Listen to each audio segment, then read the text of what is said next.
Mi muy querida hija, las pruebas de la iglesia de mi hijo, en la tierra, ya han comenzado.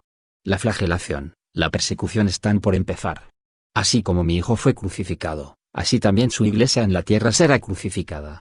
El juicio se está llevando a cabo ahora. Mi hijo fue enviado a salvar a la humanidad del fuego del infierno. Su muerte en la cruz, una terrible y cruel atrocidad, fue permitida por mí, como un medio para ofrecer a mis hijos un futuro. El cuerpo de mi hijo llegó a ser su iglesia en la tierra. Sus sacerdotes y siervos sagrados tomaron el lugar de sus apóstoles. Ahora, mientras él regresa de nuevo a redimir a la humanidad y a reclamar a mis preciosos hijos, para que ellos puedan entrar en mi paraíso, la historia se repetirá. Mi hijo predicó la verdad y él reunió mucha gente que siguió sus enseñanzas, que no dudaron de su palabra. Luego fue traicionado por aquellos cercanos a él y devotos a él entre sus filas. Su iglesia, la Iglesia Católica, también fue traicionada dentro de sus propios corredores.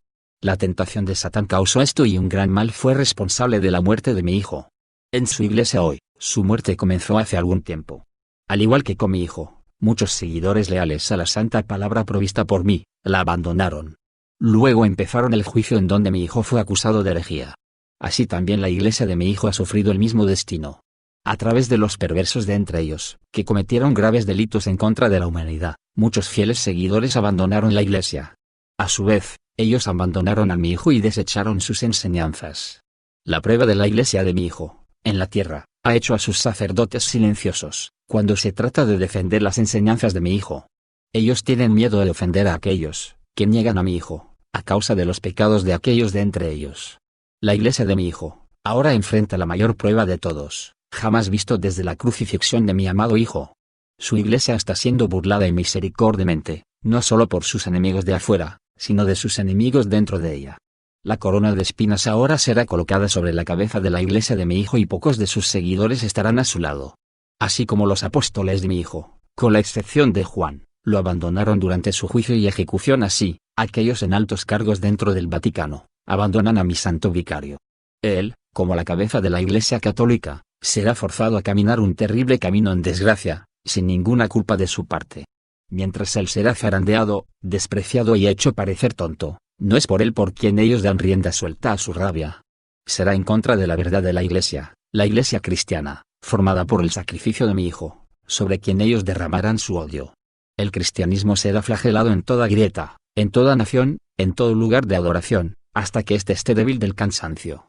Mientras es llevada por la calle del Calvario, así como mi hijo fue llevado, será atada con cuerdas, para hacerle imposible escapar del tormento. Luego, a medida que sube la colina, será apedreada, escupida y se burlarán de ella todo el camino hasta la cima. Entonces ésta será clavada a la cruz. Muy poca simpatía será mostrada por aquellos que culpan a la Iglesia por sus pecados en contra de los inocentes, cuando van a condenar a la cabeza de la Iglesia, a mi hijo. Ellos lo culparán por los pecados de otros, causados por la tentación de Satán. Cuando hayan clavado a la iglesia de mi hijo a la cruz, ellos enviarán cientos de guardias, así como los 600 soldados que estaban de pie en el Calvario, para asegurar que ni un pedazo de carne escape sin castigo. A ningún siervo de su iglesia, que proclame lealtad a esta, le será permitido escapar. Cuando la iglesia haya sido crucificada, ellos se asegurarán de que ésta sea privada de comida y agua hasta su último aliento. Todos sus discípulos, así como fue con los apóstoles de mi hijo, no estarán visibles por ningún lado. Ellos se esconderán por miedo o por represalias. En lo que parecerá su último aliento, todo quedará en silencio, hasta que la aclamación de aquellos, que crucificaron la iglesia ensordezca al mundo entero, con su falsa doctrina. La voz de la nueva cabeza de la iglesia, el impostor, el falso profeta, resonará. Todos caerán en acción de gracias a mí, el Dios Altísimo, con alivio. Porque esto parecerá un nuevo comienzo. Será entonces que la presencia de mi hijo ya no adornará los altares dentro de esta iglesia, porque esto no puede ser. Será entonces que mi mano caerá como castigo. Aquí será cuando la batalla de Armagedón empezará. Aquí será cuando yo venga, a través de mi hijo, para salvar las almas. No nieguen esta profecía. No se escondan detrás de falsas seguridades, porque este día debe venir. La crucifixión de la iglesia de mi hijo, debe ocurrir por el pacto final. Pero entonces la gloriosa resurrección de la iglesia, al Nueva Jerusalén, enjugará todas las lágrimas, todo el sufrimiento y entonces la nueva era vendrá. Confíen en mi hijo todo el tiempo. Nunca teman, porque yo soy su padre y vendré a renovar la tierra y a reunir a todos mis hijos en este milagro final, predicho en el libro de Daniel. El libro de la verdad está ahora siendo revelado a ustedes, hijos, como fue prometido. No rechacen mi intervención divina, porque yo hablo la verdad. Dios, el Altísimo,